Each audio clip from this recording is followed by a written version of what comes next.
বন্ধুরা, আজকে যে টপিক নিয়ে আমি আলোচনা করছি সেটি হলো, যদি পৃথিবীতে কেউ আপনাকে বিচার না করত আপনি কিভাবে বাঁচতেন। একবার কল্পনা করুন, আপনি এমন একটি পৃথিবীতে বাস করছেন যেখানে কেউ আপনাকে বিচার করে না, কেউ আপনার চেহারা নিয়ে কিছু বলে না, কেউ আপনার পোশাক, চাকরি, বেতন, পড়াশোনা বা ব্যর্থতা নিয়ে মন্তব্য করে না, কেউ আপনাকে অন্য কারোর সঙ্গে তুলনা করে না, কেউ বলে না আপনি সফল, আবার কেউ বলে না আপনি ব্যর্থ। প্রথমে শুনতে খুব ভালো লাগে, তাই না? মনে হয় এমন পৃথিবীতে আমরা অনেক বেশি সুখী থাকতাম, যা ইচ্ছা তাই করতে পারতাম, কোনো ভয় থাকতো না, কোনো চাপ থাকতো না। কিন্তু একটু গভীরভাবে ভাবুন, আপনি যে পোশাক পরেন সেটা কি সত্যি শুধু আপনার পছন্দ? আপনি যে পেশা বেছে নিতে চান সেটা কি আপনার নিজের ইচ্ছা? আপনি যে জীবন যাপন করছেন সেটা কি আপনার স্বপ্নের জীবন, নাকি এর অনেকটাই নির্ধারণ করে দিয়েছে সমাজ, পরিবার আর অন্য মানুষের মতামত? আমাদের জীবনে লোক কি বলবে এই কথাটা খুব বড় প্রভাব ফেলে।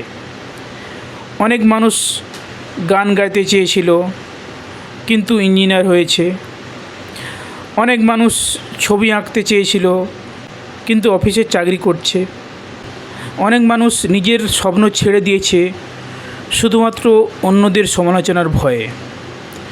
কেন এমন হয়? কারণ মানুষ একা বাঁচার জন্য তৈরি হয়নি। হাজার হাজার বছর আগে মানুষ দল বেঁধে বাস করত। সেই সময় দল থেকে আলাদা হয়ে যাওয়া মানে ছিল বিপদ। তাই আজও আমাদের মস্তিষ্ক অন্যের গ্রহণযোগ্যতাকে গুরুত্ব দেয়। কেউ প্রশংসা করলে ভালো লাগে, কেউ অপমান করলে কষ্ট হয়, কেউ প্রত্যাখ্যান করলে ভয় লাগে। এটা স্বাভাবিক, কিন্তু সমস্যা তখন হয় যখন আমরা নিজেদের জীবনকে অন্যদের মতামতের উপরে ছেড়ে দিই। ফরাসি দার্শনিক জেন পাল সার্ত্রে বলেছিলেন, মানুষ স্বাধীন, কিন্তু স্বাধীন হওয়া মানে শুধু ইচ্ছামতো চলা নয়। স্বাধীন হওয়া মানে নিজের সিদ্ধান্তের দায়িত্ব নেওয়া।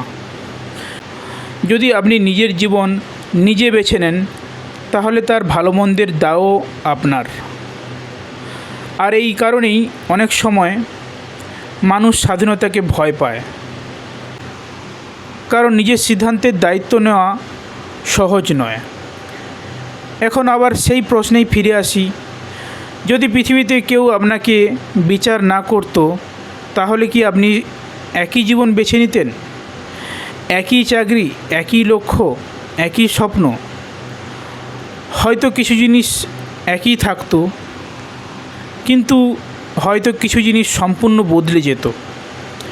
হয়তো আপনি এমন কিছু করার সাহস পেতেন যা আজও করতে ভয় পাচ্ছেন। হয়তো আপনি নিজের সত্যিকারের ইচ্ছের দিকে এগিয়ে যেতেন। তবে মনে রাখতে হবে, সব বিচার খারাপ নয়। যদি কেউ অন্যায় করে, প্রতারণা করে বা অন্যের ক্ষতি করে, তাহলে সমাজ তার সমালোচনা করে। এটাও এক ধরনের বিচার এবং এটি প্রয়োজনীয়। তাই লক্ষ্য বিচারকে পুরোপুরি দূর করা নয়। লক্ষ্য হলো কোন মতামত সত্যি গুরুত্বপূর্ণ আর কোনটা শুধু অযথা ভয় তৈরি করছে, সেটা বুঝতে শেখা।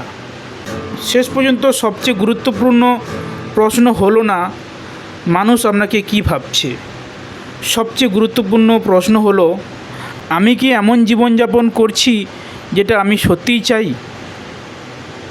কারণ পৃথিবীতে কেউ আপনাকে বিচার না করলেও দিনের শেষে আপনাকে নিজের মুখোমুখি হতে হবে। আর তখন শুধু একটাই প্রশ্ন থাকবে, যদি কেউ আমাকে বিচার না করত, তাহলে কি আমি আজও একই জীবন বেছে নিতাম? হয়তো এই প্রশ্নের উত্তরই লুকিয়ে আছে আপনার সত্যিকারের পরিচয়, আপনার স্বাধীনতা আর আপনার আসল জীবন। তো আমি এখানে ভিডিওটি শেষ করছি। ভিডিওটি কেমন লাগলো সবাই জানাবেন এবং ভালো লাগলে কমেন্ট করবেন এবং চ্যানেলটিকে সাবস্ক্রাইব করে দেবেন। Thank you.